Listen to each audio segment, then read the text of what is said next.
পঙ্খিরাজ ঘোড়ায় চড়ে আমি যাচ্ছি। কিছুক্ষণ বাদে মেঘ ভেদ করে সামনে যে জিনিসটা দেখতে পেলাম সেটা এক বিরাট বাংলো প্যাটার্নের বাড়ি। সেই বাড়ির সামনে গিয়ে ঘোড়াটা নামলো। আহমেদ আমাকে শক্ত করে জড়িয়ে ধরে রেখেছে। আমি তখন বললাম, আহমেদ ছাড়ো, চলে এসেছি।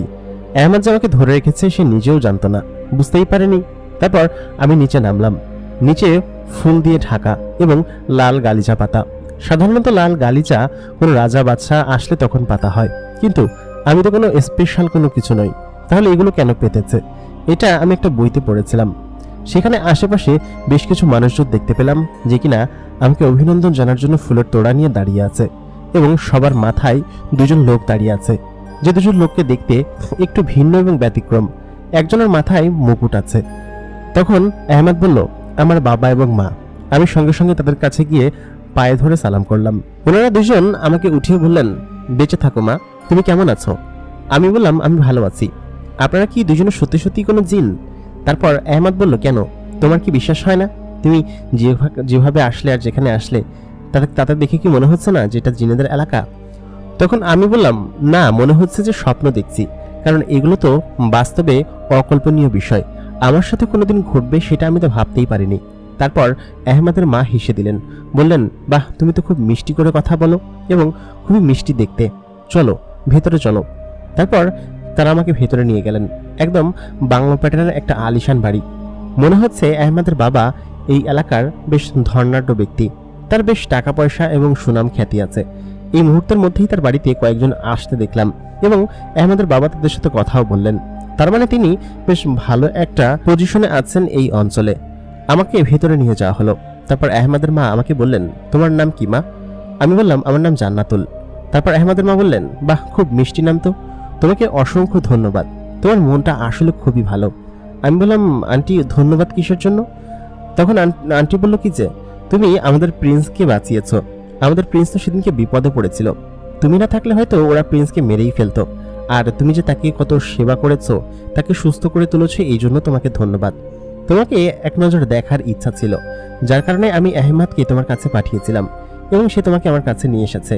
তুমি এখানে 1 মাসের আগে না থেকে যেতে পারবে না, ঠিক আছে? আমি বললাম, আন্টি 1 মাস কিভাবে থাকবো? আমার মা, তারপর ছোট বোন ভাইয়েরা রয়েছে, ওইখানে তো আমাকে থাকতে হবে, তাই না? তাছাড়া আমি 1 মাস বাড়ির বাইরে থাকলে ওরা খাবে কি?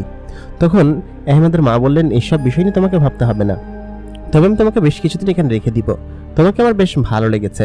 তারপর আমি মুস্কি হেসে বললাম, আচ্ছা ঠিক আছে আন্টি, থাকবো, ঠিক আছে, কিন্তু আপনাকেও আমাদের বাড়িতে কিন্তু যেতে হবে, না গেলে কিন্তু আমি এতদিন থাকবো না।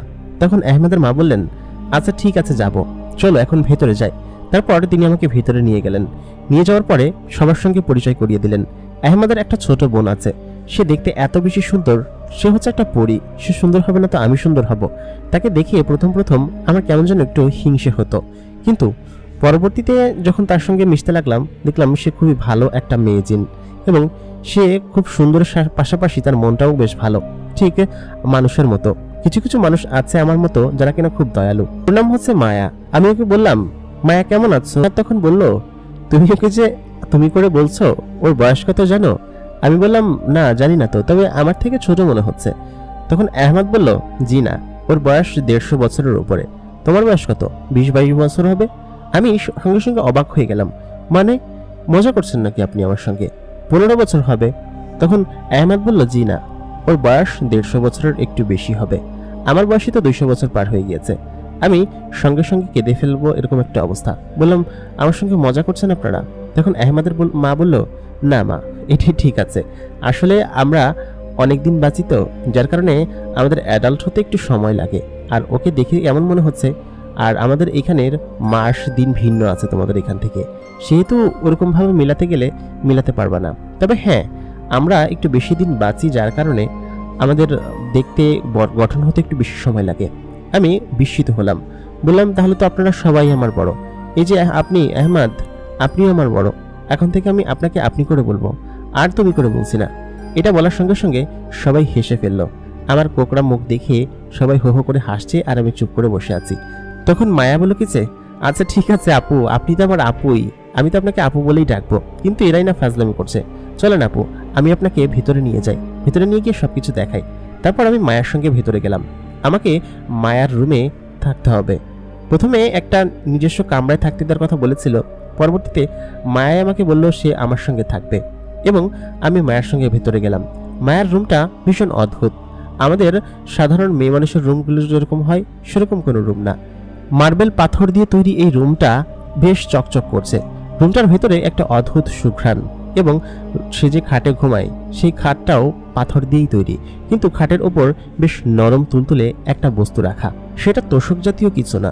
আমি সেখানে বসতেই যেন একদম দেবে যাচ্ছিলাম। স্প্রিং জাতীয় কিছু না, মানে এখানে সবকিছু কেমন যেন সম্পূর্ণ অদ্ভুত এবং ভিন্ন। সে যে আয়নাটাতে নিজেকে দেখে সেই আয়নাটাও ভিন্ন, তবে খুব চমৎকার কারুকার্য এবং ডিজাইন করা। আয়নাটাতে দেখতে একটু দূরে দেখা গেলেও নিজেকে দেখতে খুবই সুন্দর লাগে। আমি প্রথমবার নিজেকে দেখে একদম বিস্মিত হয়ে গেলাম। দেখলাম, বাহ, খুব সুন্দর লাগছে তো আমাকে দেখতে। তাহলে কি পরীরা এসব আয়না দেখেই নিজেকে সুন্দর বলে দাবি করে, নিজেরা সুন্দর হয়ে যায়? একটা কথা আছে না, তুমি আয়না দেখো না সুন্দর হয়ে যাবে। তবে আমার আয়না দেখতে ইচ্ছে করছে এবং সুন্দর হতেও ইচ্ছে করছে। আমি দেখতে পেলাম বেশ কিছু জিনিস সেখানে রাখা। তার মধ্যে একটা জিনিস হচ্ছে চিরুনি, আর খুব বেশি প্রসাধনী সামগ্রী সেখানে নেই। এরা নাকি জন্মগতভাবেই সুন্দরী এবং এদের তেমন কোনো প্রসাধনী মাখতে হয় না। আমি সেটা দেখি অবাক হলাম। মায়া আমাকে এসব বলল। আমি মায়াকে বললাম, কি বলছো সত্যি? আমাদের ওইখানে তো কত ধরনের প্রসাধনী মাখে, কত ধরনের ক্রিম, কত কিছু আছে, শহরের মেয়েরা ব্যবহার করে। আমি অবশ্য তেমন কিছু দেই না। মায়া তখন বলল, তুমি এমনিতেই সুন্দর আপু, তোমাকে এত কিছু দিতে হবে কিসের জন্য? আমি বললাম, জি না, আমি তোমার থেকে এত বেশি সুন্দর না। কিছুক্ষণ পরে আহমেদ কক্ষে প্রবেশ করলো, বলল, আসতে পারি? আমি বললাম, হ্যাঁ আসো। তারপর আহমেদ বলল, তোমাদেরকে খাবার জন্য ডাকছে। আমি বললাম কি যে আমি তো এখনো ফ্রেশই হইনি, আমি ফ্রেশ হয়ে তারপরে আসি। আহমেদ বলল, আচ্ছা ঠিক আছে। মায়া আমাকে গোসলখানা দেখিয়ে দিল। এখানের গোসলখানাটাও খুবই অদ্ভুত এবং চমৎকার। উপর দিয়ে ঝর্ণা পড়ছে, ঝর্ণার পাশেই গোসল করার একটা ছোট্ট পুকুরের মতো। সেই পুকুরের পানি কাচের মতো স্বচ্ছ। আমি কাপড়টা ছেড়ে পুকুরে নেমে পড়লাম। এত চমৎকার গোসল করছিলাম এবং ঠান্ডা পানি, চারিপাশে খুব চমৎকার শব্দ। চোখ বন্ধ করে বসে আছি এমন চমৎকার একটা মুহূর্তের মধ্যে। চারিপাশে পাখি ডাকছে। তখনই মনে হলো এটা তো জিন নগরী। আহমেদ যদি পাখি সেজে আমাকে দেখে তখন তো কি হবে? তখন আমি হাত দিয়ে পুরো শরীর ঢেকে ফেললাম এবং পাখিটাকে তাড়াতে লাগলাম এবং পাখিটা সেখান থেকে চলে গেল। তখন বোঝা গেল যে এটা আহমেদ না, এটা সত্যি সত্যি একটা পাখি ছিল। তারপর আমি গোসল শেষ করে কাপড় চোপড় পরে বাইরে আসতে দেখি আহমেদ খাটের উপর চুপচাপ করে বসে আছে। আমি দেখে ভূত দেখার মতো চমকে গেলাম। বললাম, তুমি এখানে কি করছো? আর মায়া কোথায়? তখন ও বলল, মায়া একটু বাইরে গিয়েছে, তোমার জন্য এই যে কাপড় রেখে গিয়েছে। আমি বললাম, তাড়াতাড়ি এখান থেকে বের হন, এখনই বের হবেন। তারপর ও বলল কি, আচ্ছা যাচ্ছি তো। তখন মায়া চলে আসলো। মায়া এসে বললো, ভাইয়া তুই আমার রুমে কি করছিস? তখন আহমেদ বলল, আর কিছু না, এমনি তোদেরকে ডাকতে এসেছিলাম। তারপর তাকে সেখান থেকে বের করে দিল। আমি তখনও আধো কাপড়ে সেখানে দাঁড়িয়ে আছি। ওকে বললাম কি যে আর এরকম কখনোই আসবা না, যাও এখান থেকে। তারপর সেখান থেকে বেরিয়ে গেল। তখন মায়া বলল কি যে, ভাইয়া তোমার পিছু ছাড়তে যাচ্ছে না, বলো তো ব্যাপারটা কি আপু? তখন আমি বললাম, কোনো ব্যাপারই না, তোমার ভাইয়া এখানে এসেছে আমাদেরকে ডাকতে। আমি বের হয়েছি বাথরুম থেকে, তখন দেখি এখানে বসে আছে। তখন মায়া বলল কি যে, আপু আমি তোমার জন্য কাপড় আনতে গিয়েছিলাম, এই যে এটা আমার ওঠানো কাপড়, খুবই চমৎকার। আমি দেখলাম জামাটা খুব ভারী এবং খুবই দামি একটা পোশাক, তার গায়ে মুক্ত দিয়ে কারুকার্য করা। আমি বললাম, এত দামি কাপড় আমি জীবনে পরিনি। তারপর মায়া বলল, কি? আমি বললাম, আমি এত দামি কাপড় কখনো পরিনি, এটা আমি পরতে পারবো না। তখন মায়া বলল, পারবা, আর সময় পরিয়ে দিই। তারপর মায়া আমাকে জামা কাপড়গুলো পরিয়ে দিল। জামাটা আসলেই অদ্ভুত রকমের সুন্দর এবং এটা পরে আমাকে রাজকন্যার থেকে কম কিছু লাগছিল না। আমি নিজেকে দেখিয়ে নিজেকে চিনতে পারছিলাম না। তারপর সেই জামা পরে আমি, মায়া এবং সবাই খাবার খেতে গেলাম। খাবার টেবিলে বসে সবাই গল্প করছিল। আমি নিজেও সবার সঙ্গে বেশ হেসে হেসে গল্প করছিলাম। তখন হঠাৎ করে আমার মন খারাপ হয়ে গেল, কারণ টেবিলে খুবই দামি দামি খাবার ছিল। যেসব খাবারগুলো দেখে আমার মন খারাপ হলো। তখন আহমেদের মা আমাকে জিজ্ঞেস করলো, কি ব্যাপার মা, তোমার মন খারাপ কেন? আমি বললাম, কিছু না। আহমেদ তখন বুঝতে পারলো বিষয়টা। আহমেদ কেন যেন আমার সমস্ত কিছুই বুঝতে পারে আগে থেকেই। আমি যেটা মনে মনে ভাবি ও সেটা আগে থেকেই বুঝে আমার মনটা কেন যেন ভালো করে দেয়। এই ছেলেটাকে আমি এত বেশি ভালোবাসি কিসের জন্য? এই কারণেই যে ও সবসময় আমার খেয়াল করে, আমাকে কেয়ার করে। সে আমাকে বলল, মা নিশ্চয়ই ওর বাড়ির কথা মনে পড়ছে, ও এখানে বসে ভালো ভালো খাবার খাচ্ছে আর বাড়িতে ওর মা এবং ছোট ভাই বোনেরা কি খাচ্ছে না খাচ্ছে সেসব বিষয় নিয়েই হয়তো ও চিন্তা করছে। তখন আহমেদের মা বলল কি যে, তো শোনো, তোমাকে এসব বিষয় নিয়ে চিন্তা করতে হবে না। তুমি খেতে থাকো, তোমাদের ওইখানে খাবার অলরেডি পাঠিয়ে দেওয়া হয়েছে, তারাও ভালো ভালো খাবার খাচ্ছে, তুমি চিন্তা করো না। তখন আমি বললাম কি যে আমি তো সেখানে নেই, আর আমি তো বলেও আসিনি, তাহলে ওরা যখন উঠে দেখবে যে আমি নেই বা আমার কথা খোঁজ নেই, তাহলে ওরা খুঁজবে না আমাকে? তখন আহমেদ বলল, তুমি খাওয়া দাওয়া শেষ করো, আমি তোমাকে নিয়ে দেখিয়ে আসবো, ঠিক আছে, তুমি চিন্তা করো না। তারপর খাওয়া দাওয়া শেষ করলাম, খাওয়া দাওয়া শেষ করে উঠে পড়লাম। খুবই দামি দামি খাবার ছিল, এত দামি খাবার আগে আমি কখনো খাইনি। আমাদের বাড়িতে যেসব খাবার যেত তার থেকেও খুবই দামি এবং ভালো ভালো খাবার। আমি খেয়ে দিয়ে একদম পেট ভরে ফেললাম। এত খাবার এর আগে আমি কখনো খাইনি, ভালো ক্ষুধাও লেগেছিল। তারপর সবাই যার যার রুমে চলে গেল। আহমেদ আমাকে বলল, চলো তোমাকে তোমার বাড়ি থেকে ঘুরিয়ে নিয়ে আসি, দেখবে চলো তোমার ভাই বোনেরা কি করছে। তখন আহমেদ আমাকে সেই ঘোড়ায় চড়িয়ে আবার আমাদের বাড়ির কাছাকাছি নিয়ে গেল এবং বলল, ওই যে দেখো তুমি দাঁড়িয়ে আছো এবং তোমার ভাই বোনেরা চারপাশে গোল করে খাবার খাচ্ছে। খাবারগুলো আমি দিয়ে গিয়েছিলাম, যে খাবারগুলো তুমি খেয়েছো ঠিক সেই খাবারগুলোই, দেখেছো? আমি অবাক হয়ে গেলাম, কারণ আমি ওইখানে বসে আছি, এটা কিভাবে সম্ভব? আমি আহমেদকে বললাম, আহমেদ আমি তো এখানে, তাহলে ওইখানে ওই মেয়েটাকে আমার মতোই দেখতে। তখন আহমেদ হেসে বলল, আমি বললাম আমি ভয়ে একদম সিটকে আছি আর তুমি হাসছো এখানে? তখন আহমেদ জানালো যে ওইটা আর কেউ না, ওইটা হচ্ছে আমাদেরই একটা জিন, মানে একটা পরী। ওকে তোমার ওইখানে পাঠানো হয়েছে তোমার অবর্তমানে, তুমি এখানে আছো আর ওকে ওইখানে পাঠানো হয়েছে তোমার বেশ ধরে, ও ওইখানে ওদের সাথে থাকছে, আর তুমি যা খাচ্ছ ওরাও তাও খাচ্ছে। তুমি এসব বিষয় নিয়ে চিন্তা করো না, ঠিক আছে? ওরা ভালো আছে। তারপর আমি পেছন থেকে ঘুরতে গিয়ে হালকা একটু পড়ে যেতে গেলাম, তখনই আহমেদকে জড়িয়ে ধরলাম। খানিকটা লজ্জাও পেলাম, কারণ আহমেদকে আমি জড়িয়ে ধরেছি। লজ্জা আমার পাবার কথা, কিন্তু লজ্জা পেল আহমেদ সব থেকে বেশি। তারপর আহমেদ আমাকে বলল, চলো তোমাকে একটা জায়গা থেকে ঘুরিয়ে নিয়ে আসি, খুবই পছন্দের জায়গা আমার, যাবে? আমি বললাম, হ্যাঁ যাবো, চলো।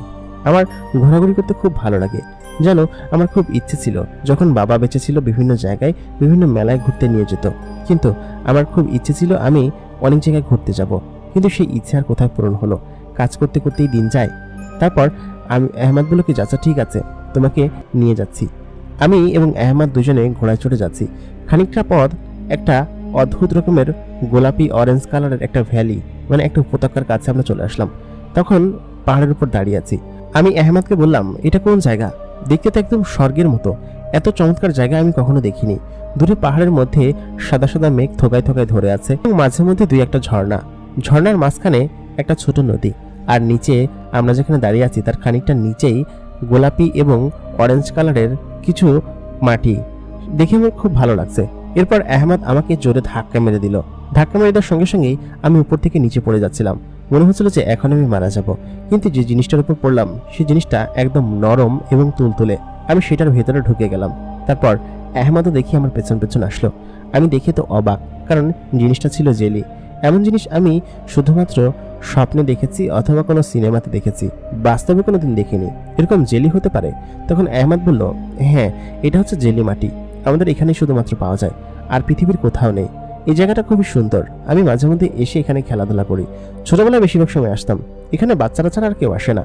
আমিও যখন বাচ্চা ছিলাম তখন এখানে এসে খেলাধুলা করতাম, তোমাকে দেখাতে নিয়ে আসলাম।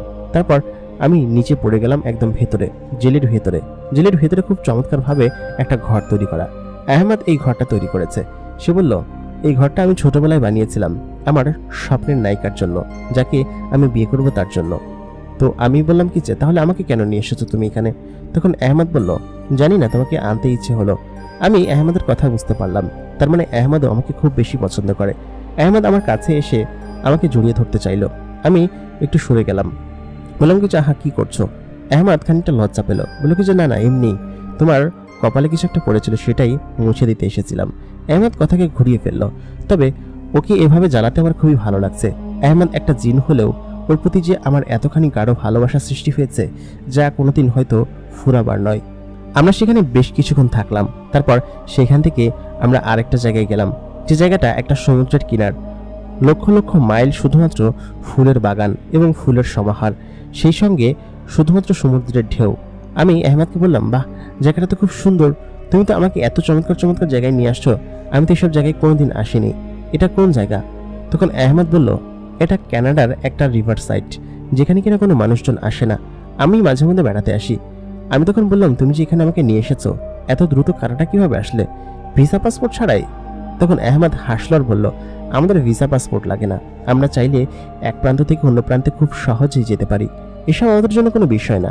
আমি শুধুমাত্র এর কাণ্ড দেখছিলাম আর হা করে তাকিয়েছিলাম। আমি বললাম, আমি তোমাদের কাণ্ড দেখে মনে হচ্ছে আমি কোনো স্বপ্ন দেখছি, কারণ এসব স্বপ্নের থেকে তো কম কিছু নয়। কেউ কি কোনোদিন বিশ্বাস করেছে যে ভিসা পাসপোর্ট ছাড়া বিমানে ওঠা ছাড়া মুহূর্তের মধ্যেই বাংলাদেশ থেকে কানাডায় চলে আসবে? আমার তো বিশ্বাসই হচ্ছে না। তখন আহমেদ বলল, চলো তোমাকে বিশ্বাস করিয়ে নিয়ে আসি। তারপর আহমেদ আমাকে সেখান থেকে উড়িয়ে নিয়ে একটা শহরের মধ্যে গেল এবং সেখানে লেখা কানাডা এবং সেখানের মানুষজনও সাদা সাদা। আমি তো দেখে খুবই অবাক হলাম, কারণ আমি এতক্ষণ বিশ্বাস করছিলাম না। আহমেদকে আমি বললাম কি যে, আহমেদ আমরা কি এখানে কিছুক্ষণ ঘুরতে পারি?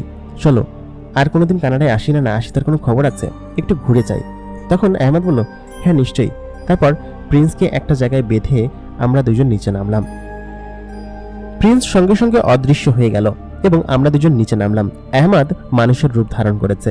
অবশ্য আহমেদ আমার সঙ্গে থাকতেও মানুষের রূপ ধারণ করে থাকে, কিন্তু এখানে এসে একজন বিদেশি মানুষের রূপ ধারণ করেছে। আমি বললাম, আহমেদ তোমাকে একদম বিশ্রী লাগছে, তুমি তোমার আসল রূপে ফিরে আসো, এটা একদম ভালো লাগছে না, আমার কিন্তু মন খারাপ হবে অনেক, তোমাকে এরকম ভাবে দেখতে একদম বিশ্রী লাগছে। আহমেদ বলল, এতদূর যেহেতু এসেছি কানাডার মাটিতে, একটু কানাডিয়ানদের মতো ঘুরে ফিরি, তাদের মতো চেহারা করে ঘুরি। আমি তখন বললাম, তাহলে আমাকেও ওরকম বানিয়ে দাও, তুমি যেহেতু এরকম হয়ে গিয়েছ। আহমেদ তখন জানালো, জি না, তোমাকে বানাতে গেলে তো বানাতে পারতামই, তাই না? কিন্তু বানানো যাবে না, যার কারণে তোমাকে এরকম ভাবেই ঘুরতে হবে। আমরা কানাডার অলি গলি এবং সমস্ত জায়গা ঘুরতে লাগলাম। শহরটা আমি চিনি না, আমার জন্য নতুন, এরকম জায়গায় আমি স্বপ্নে ভেবেছি কোনোদিন আসবো। আমি চারপাশে দেখতে লাগলাম, যাকেই দেখছি তার সঙ্গে হ্যান্ডশেক করতে মন যাচ্ছে। আমরা দুজন একটা কফি হাউসে বসলাম। এখানে সবাই শুধুমাত্র কফি খায়, সাথে একটা বার্গার অর্ডার দেওয়া হলো, কিন্তু আমাদের কাছে যে কোনো টাকা পয়সা নেই। আজব ব্যাপার হচ্ছে, আমরা সবকিছু খেলাম, খাওয়ার পরে টাকা দেওয়ার পালা আসলো। আমি বললাম কি যে, এবার টাকা দিবে কিভাবে, মার না খেয়ে যেতে হয় আজকে। আহমেদ তখন বলল, দাঁড়াও একটা কাজ করি, তুমি আমার হাত ধরো। সঙ্গে সঙ্গে আমি আহমেদের হাত ধরলাম এবং আমরা দুজন অদৃশ্য হয়ে গেলাম। আমি বললাম কি যে, আমরা কোথায় যাচ্ছি? আহমেদ তখন বলল, আমরা এখান থেকে পালিয়ে এসেছি, আমাদের কাছে টাকা নেই, আমরা কিভাবে দিব? তখন আমি বললাম, না না, এটা ঠিক না, টাকা দিয়ে আসা উচিত ছিল। আহমেদ তখন বলল, তুমি ওই দেশের টাকা কোথায় পাবে? ওই দেশের টাকা কামাইতে হলে ওই দেশে কাজ করতে হবে, তুমি কি গিয়ে কাজ করবে? তখন আমি বললাম, হ্যাঁ আমি গিয়ে কাজ করব, কাজ করে টাকা শোধ করে আসবো, এরকম ভাবে খাওয়া ঠিক না। তখন আহমেদ জানালো, আচ্ছা ঠিক আছে, তোমাকে কাজ করতে হবে না, আমি কাজ করে টাকা শোধ করে দিচ্ছি। তখন আমি বললাম কি যে, না না থাক, যা হয়েছে হয়েছে, এখন চলো আমরা আমাদের ওইখানে ফিরে যাই, তুমি তোমার আসল রূপে ফিরে আসো তো, এরকম দেখতে একদম ভালো লাগছে না। আহমেদ তখন বলল, তুমি যেটা দেখো ওইটাও আমার আসল রূপ না, জিনেদের আসল রূপে দেখলে তুমি ভয় পেয়ে যাবে, তখন আমাকে এত পছন্দ করে আসবে না, বুঝছো? তখন আমি বললাম, তুমি জিনেদের আসল রূপে থাকো আর যে রূপে থাকো, আমি তোমাকে তোমার মনকে পছন্দ করি। এই কথা বলার পরে আহমেদ খানিকটা লজ্জা পেল, সব থেকে বেশি লজ্জা পেলাম আমি, কারণ আমি মনের কথা তাকে বলে দিয়েছি। এবং আহমেদ বলল কি যে, আচ্ছা ঠিক আছে চলো আমরা যাই। তারপর যেখানে যেখানে আমরা প্রিন্সকে বেঁধে রেখেছিলাম, প্রিন্সকে সেখান থেকে ছাড়ালাম। প্রিন্স দৃশ্যমান হলো। আমরা দুজন ঘোড়ায় চড়ে আমাদের রাজ্যে ফেরত চলে আসলাম। রাজ্যে এসে দেখি বিরাট এক কাণ্ড ঘটে গিয়েছে। আমি বললাম, আহমেদ আমি তাহলে এখান থেকে চলে যাই, যেহেতু আমাদের জন্য তোমার সমস্যা হচ্ছে, এখান থেকে চলে যাওয়া বোধহয় আমার জন্য ভালো হবে। কারণ হচ্ছে, কয়েকজন জিন আহমেদের বাড়িতে এসেছে এবং এসে বলছে যে এখানে একজন মানুষকে এনে রেখেছেন, এখানে মানুষ আসা নিষেধ, আপনারা জানেন না? তখন আহমেদের বাবা বলল কি যে, মানুষ আসা নিষেধ সেখানে কোন শাস্ত্রে লেখা আছে বলেন আপনি আমাদেরকে, কোন শাস্ত্রে লেখা আছে? আহমেদের মা তখন বলল কি যে, ও এখানেই থাকবে, আর আপনারা ওকে মানুষ বলছেন কিসের জন্য? ও মানুষ হোক আর যাই হোক, ও আমার পুত্রবধূ হতে চলেছে, আমার ছেলের সঙ্গে ওর বিয়ে দিব, আপনাদের কোনো সমস্যা আছে? তখন সেখান থেকে একজন জিন বলল, না কোনো সমস্যা নেই, আপনি যদি আপনার ছেলের সঙ্গে তাকে বিয়ে দিতে চান তাহলে কোনো সমস্যা নেই, তবে এরকম কোনো মানুষকে এখানে থাকতে দেওয়া যাবে না। এই কথা শুনে আমি অনেকটা লজ্জা পেলাম এবং লজ্জায় আমি ভেতরে চলে গেলাম। মায়াও আমার সঙ্গে ছিল, মায়া আমার সঙ্গে এসে পড়ল। তখন মায়া বেশ খুশি ছিল। মায়া আমাকে সত্যি সত্যি ভাবি ডেকে ফেললো, বলল কি যে, ভাবি সত্যি সত্যি কি আপনি আমার ভাইয়াকে বিয়ে করবেন?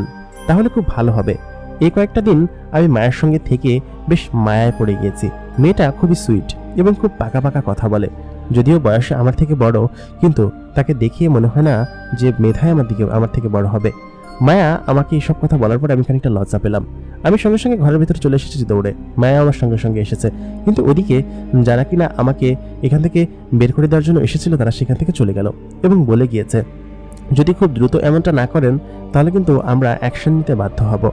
তারপর সে আমার ঘরে প্রবেশ করলো, আহমেদের বাবা এবং তার মা। তখন আহমেদের মা বলল কি যে, মা তুমি কিছু মনে করো না, ওরা এমনি এসব কাজ করছে। আর বাহিরে যেটা বললাম আমি সত্যিই মন থেকে বলেছি, কারণ আমার আহমেদের জন্য তোমাকে আমার খুব পছন্দ হয়েছে। আহমেদ যেদিনকে আমাকে এসে তোমার কথা বলেছিল না, আমিও ওদের মতো ভীষণ রেগে গিয়েছিলাম। কারণ হচ্ছে একটা মানুষের সঙ্গে তো আমার ছেলের বিয়ে দিতে পারি না, তাই না? কিন্তু যতই তোমাকে দেখেছি সেদিনের পর থেকে ততই অবাক হয়েছি। তুমি আসলেই বেশ ভালো এবং খুবই ভালো মনের একজন মানুষ। তোমাকে সেদিন দেখে আমার পছন্দ হয়েছে এবং তোমাকে আমার পুত্রবধূ বানাবো আমি সেদিনকে ভেবে নিয়েছিলাম। তুমি রাজি নাকি সেটা আমাদেরকে জানাও।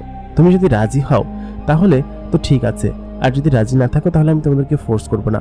কিছুদিন বেরিয়ে তারপর তুমি বাড়িতে চলে যাও, সমস্যা নেই, ঠিক আছে? আহমেদের মায়ের মনটা খারাপ মনে হচ্ছে, কারণ আমি যদি না বলি এবং সে এরকম ভাবে কথাটা বলে দিবে, সে কখনোই ভাবেনি। আমি বললাম কি যে, আন্টি আমি কিছুক্ষণ চিন্তা করি। তারপর আন্টিটা চলে যেতে চাইলো। আমি তখন পেছন দিকে ঘুরে বললাম, আন্টি আমি রাজি, আমি আহমেদকে পছন্দ করি, সেহেতু ওকে আমার বিয়ে করতে কোনো সমস্যা নেই। তারপর আহমেদের মা ভীষণ খুশি হয়ে গেলেন। আহমেদ তো লাফাতে লাফাতে ঘর থেকে বেরিয়ে গেল, কারণ ওর থেকে খুশি আর কেউ হয়নি। কারণ ও আমাকে ভীষণ পছন্দ করে সেটা আমি জানি, আর আমি যে ওদের সবার থেকে বেশি আহমেদকে ভালোবাসে ফেলেছি এবং ওকে ছাড়া যে আমি থাকতে পারবো না সেটাও আমি খুব ভালোভাবে জানতাম। মায়া তো আমাকে আগে থেকেই ভাবি বলা শুরু করেছে।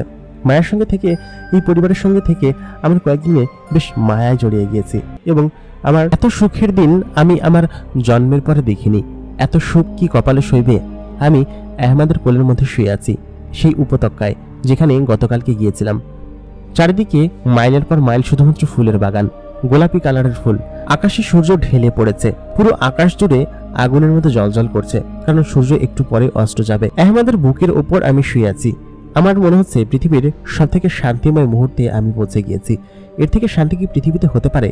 আহমেদের মা বলেছে কয়েকদিন পরেই আমাদের বিয়ে এবং আমার মা, ভাই বোন সবাইকে সেখানে নিয়ে আসতে বলেছে। আমি আহমেদকে বললাম, আহমেদ আমার বোধ হয় এবার বাড়িতে যাওয়া উচিত। কিছুদিন পরে আমি আমার মাকে জানিয়ে দিব, তারপর তারা যদি রাজি হয় তারপর আমাকে এসে আমাদের সবাইকে নিয়ে যেও, ঠিক আছে? আহমেদ বলল, আচ্ছা ঠিক আছে, তাহলে চলো এখন তোমাকে তোমাদের বাড়িতে দিয়ে আসি, আগে বাড়িতে চলো। তখন আমি আহমেদের বাড়িতে গেলাম। আহমেদের মা বলল, মা তুমি দ্রুত আমার এখানে চলে আসো, কারণ তোমাকে ছাড়া যে আমার একদমই ভালো লাগে না। তোমার মতো একটা মেয়ে পেলে আমি নিজেকে ধন্য মনে করব। কত লক্ষ্মী। আমি তাকে সালাম করে আহমেদের সাথে ঘোড়ার পিঠে চড়ে আমাদের বাড়িতে চলে আসলাম। ততক্ষণে সেই জিটপেট আমাদের বাড়ি থেকে চলে গিয়েছে। এতদিন যে আমি বাড়িতে ছিলাম না সেটা মায়েরা ক্ষণও টের পায়নি। আমি এসে বললাম, মা কেমন আছো? তখন মা বলল যে, তুই না একটু আগেই এখান থেকে বের হয়ে গেলি এবং জিজ্ঞেস করে গেলি কেমন আছো, তাহলে আবার জিজ্ঞেস করছিস কিসের জন্য? আমি বললাম, মা কথা আছে তোমার সঙ্গে, ভেতরে চলো। আমি মাকে সমস্ত ঘটনা খুলে বললাম এবং এতদিন তাদের সঙ্গে যে একটা মেয়ে এজেন্ট ছিল সেটাও খুলে বললাম। তখন মা বলল কি যে, আচ্ছা এবার বুঝতে পেরেছি তাকে অদ্ভুত কেন লাগছিল, সে রাত্রেবেলা হুটহাট করে ঘর থেকে গায়েব কেন হয়ে যেত। এবার বুঝতে পেরেছি সে একটা জিন ছিল, তাই না? মা খানিকটা ভয়ে ভয়ে কথাটা বলল। আমি তখন আহমেদের কথাটা বললাম যে, আহমেদ এখানে আছে, আমি কি ওকে ডাক দিব? আমি এই কয়েকদিন আহমেদের বাড়িতেই ছিলাম। আহমেদের মা আমাকে তার পুত্রবধূ করে নিয়ে যেতে চায়। আমি তোমাকে বলতেই চাইছিলাম, কিন্তু বলার সাহস হয়নি বা বলতে পারিনি। তুমি কিছু মনে করো না মা। তখন মা বলল কি যে, এটা কিভাবে সম্ভব? একটা জিনের সঙ্গে তোর বিয়ে? এটা কখনো সম্ভব নাকি? তুই একটা মানুষ আর তারা হচ্ছে জিন জাতি। এটা তো ধর্মেও নেই, ধর্মেও এটা নিষেধ আছে। তুই এটা কি করলি মা? তুই এটা কি ঠিক কাজ করছিস? তখন আমি বললাম, মা ওরা খুবই ভালো জিন আর ওরা আমাদেরকে খুব বেশি ভালোবাসে, আমাদেরকে পছন্দ করে। তুমি দয়া করে এমন কোনো কিছু করো না যার কারণে ওরা কষ্ট পায়। মা তখন ভীষণ রেগে গেল, বলল কি যে, তাহলে এই কয়েকদিন তুই এসব জিনেদের সঙ্গে চলাফেরা করছিস, তাই না? আমাকে মৌলভী সাহেব গত 2 দিন আগে বলে গিয়েছে যে আমাদের বাড়িতে নাকি জিনের গন্ধ পাচ্ছে, জিনের আনাগোনা রয়েছে। তখন থেকে আমি বুঝতে পেরেছিলাম হয়তো কোনো একটা 19-20 আছে, কিন্তু তুই এরকম সিদ্ধান্ত কেন নিলি? আমি তখন মাকে বললাম, মা তুমি চিন্তা করে দেখো আমাদের অবস্থার কতখানি পরিবর্তন হয়ে গিয়েছে। আমরা সবসময় ভালো খাবার খাই, আমাদের টাকা পয়সা সবকিছু পরিবর্তন হয়ে গিয়েছে। আমরা আগে কেমন ছিলাম আর এখন কেমন আছি তুমি দেখো। সামাজিক মর্যাদা আমাদের কিন্তু পরিবর্তন হয়েছে। তখন মা বলল, মানুষের দয়ায়, জিনেদের দয়ায় আমাদের সবকিছু পরিবর্তন হলে সেটা কি হবে? অবশ্যই আমরা কখনো দয়ার পাত্র ছিলাম না। আমি তখন মাকে বললাম, মা, আমি ওকে ভালোবাসি, আর ও আমাকে দয়া করে নয়। আমরা ওদের ঘোড়াকে বাঁচিয়েছিলাম, তার প্রতিদানই আমাদেরকে দিয়েছে, কোনো দয়া তো করেনি, তাই না? আমরা তো তাদের ঘোড়ার উপর তাহলে দয়া করেছি, এমনটা কেন ভাবো? তখন আমার মা বলল কি যে, না না, এরকম বিয়ে আমি মেনে নিতে পারবো না। কারণ হচ্ছে তারা হচ্ছে জিন জাতি, আশরাফুল মাকলুকাত নয়। কোরআনে স্পষ্ট বর্ণিত আছে, আশরাফুল মাকলুকাত এবং জিনের বিবাহ কোনোদিন সম্ভব নয়, কারণ দুজন ভিন্ন জাতি। তারা এক আল্লাহর সৃষ্টি হলে কি হয়েছে, ভিন্ন দুজন জাতি। আমি বললাম, মা, এটি কি তাহলে তোমার শেষ সিদ্ধান্ত? তুমি এমনটা আমার সঙ্গে করতে পারছো? তখন মা বলল যে, হ্যাঁ, এটা করতে পারছি। আমি 5 ওয়াক্ত নামাজ পড়ি, আল্লাহওয়ালা মানুষ, আমি এরকম পাপ কাজ করতে পারবো না। তারপর আমি ঘর থেকে বেরিয়ে গেলাম, আহমদকে ডাকতে লাগলাম, কিন্তু আহমদ আসলো না। আমি সেই বটগাছটার কাছে নিচে গিয়ে বসে থাকতে লাগলাম, কারণ আহমদ সেখানেই মাঝে মধ্যে আসে। আমি কান্না করতে লাগলাম। আহমদ পেছন থেকে আমাকে এসে চোখ বন্ধ করে ধরলো, বলল কি যে, টুকি, কেমন আছো? আমি যে কান্না করছি সেটা সে বুঝতে পেরে গিয়েছে, কারণ আমার চোখের পানি তার হাতে লেগে গেল। সে তখন বলল, কি হয়েছে জান্নাত, তোমার মন খারাপ কেন, আর কান্না করছে কিসের জন্য? আমি তখন বললাম, মা বিষয়টা মানবে না, সে চায় না কোনো জিনের সঙ্গে আমার বিয়ে হোক, কারণ জিন এবং মানুষ দুজন ভিন্ন জাতি। ভিন্ন জাতির দুজনের সঙ্গে ভালোবাসা কোনোদিন সম্ভব হয় না, যার কারণে সে মেনে নিবে না। তবে আমি ওদের সঙ্গে থাকবো না, আমি তোমার সঙ্গে চলে যাব। আমি তোমাকে আমার জীবনের চেয়েও বেশি ভালোবাসি। আহমদ, তুমি আমাকে নিয়ে চলো। তখন আহমদ বলল, না না, এরকম করলে তো ওরা একা হয়ে যাবে। তখন কি হবে বলো? ওদেরকে রাজি করিয়েই তারপর নিয়ে যেতে হবে। তোমার ছোট 2 বোন কি এসব বিষয়ে জানে? আমি বললাম, না না, ওকে এসব বিষয়ে জানাবো কিসের জন্য, ওরা তো ছোট মানুষ, ওরা সব বিষয়ে জানে না। তখন আহমদ বলল কি যে, আচ্ছা ঠিক আছে, তুমি চিন্তা করো না, তুমি বাড়িতে যাও, আমি রাতের বেলা আমার বাবা মাকে নিয়ে তোমাদের বাড়িতে আসবো। নিশ্চয়ই তখন তিনি রাজি হবেন আমার বাবা মার সঙ্গে কথা বলে, ঠিক আছে?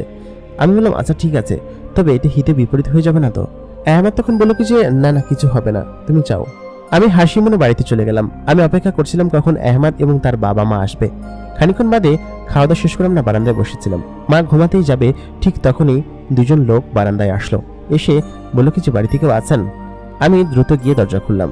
আমি তাদেরকে দেখে চিনতে পারলাম, এরা নিশ্চয়ই আমার হবু শ্বশুর শাশুড়ি। তারা ভেতরে আসলেন। আহমদের মা বললেন কি যে, আপনি কি ভালো আছেন? আমার মা বলল যে, হ্যাঁ ভালো আছে, কিন্তু আপনাদেরকে চিনতে পারলাম না। তখন সেই মহিলাটা বলল, আহমদের মা বলল, আমার নাম অমুক, আমি অমুক জায়গায় থাকি, এবং আমরা 2জন জিন। আমি আহমদের মা এবং ও হচ্ছে আহমদের বাবা। আপনার সঙ্গে বোধহয় এর আগে কখনো আমার সাক্ষাৎ হয়নি, এই প্রথম। আমার মা বলল কি যে, হ্যাঁ ঠিক আছে, কিন্তু আপনারা যে উদ্দেশ্যে এসেছেন আমার মনে হয় না যে সেটা করাটা ঠিক হবে। আপনিই ভাবেন যে আশরাফুল মাকলুকাত এবং জিনেদের বিক্রি কখনো সম্ভব হয়? আমার মেয়ে এমনটা করলে মেয়েটার কি হবে বলেন? আর সব থেকে বড় কথা হচ্ছে যে, আমি জানি জিনেরা অনেক বছর বাঁচে, আমার মেয়ে তো আর কিছু বছর পরে মারা যাবে। এই বড়জন নয় 70 বছর বাঁচবে, না হয় 80 বছর। তারপর আপনার ছেলে কি করবে?